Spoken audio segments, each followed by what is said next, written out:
My father grabbed my throat and I didn't flinch. Have you ever had someone you love try to destroy you based on complete lies? I walked into what I thought was a family dinner and walked out knowing I'd never go back. My father was waiting for me in his armchair when I arrived. The TV was off. That was my first warning sign. He never turned the TV off. His face had that look I'd seen my whole life, cold, controlled anger simmering just below the surface. My mother wasn't anywhere in the house. "Sit down," he said. His voice was even, but I could hear the fury underneath every word. I stayed on my feet. "What's going on?" "I think you know exactly what's going on." He stood up slowly and crossed his arms. "Do you have something to tell me about what you've been saying about this family?" My stomach dropped. "What are you talking about? Don't play dumb with me." His voice got louder. "I've been hearing things. Things you've been telling people outside this family. Disrespecting your mother and me. Trash talking us to anyone who will listen." I shook my head. "Dad, I haven't been talking about you to anyone. I don't know where you're hearing this. So now you're calling me a liar." His face was turning red. "You chose that career over family. You moved across the country instead of staying here where you belong. And now you're humiliating us by telling strangers our business." He grabbed his phone and started reading messages out loud.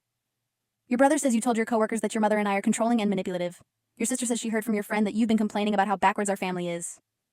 Even your cousin reached out to tell me you've been saying we're toxic and abusive." He threw the phone onto the side table hard enough that it bounced. "Your own siblings, your own family is telling me what you've been doing." I felt like the floor was disappearing beneath me. "I never said any of that. Why would they tell you those things?" "Because it's true." He was shouting now. "You think you're better than us now with your fancy job and your big city life. You think you can just abandon your family obligations and then drag our name through the mud?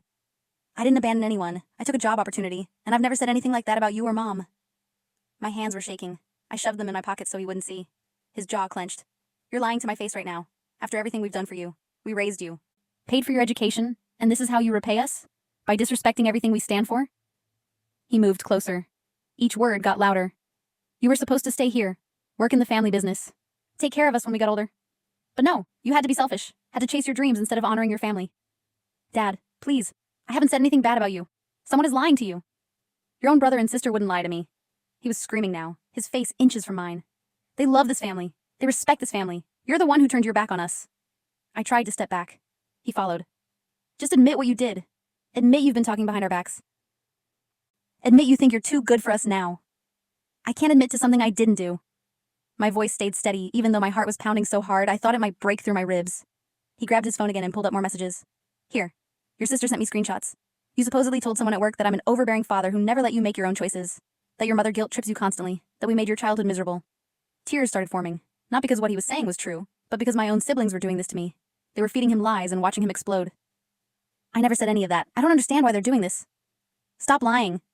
His face was bright red. Veins bulged in his neck. "I gave you everything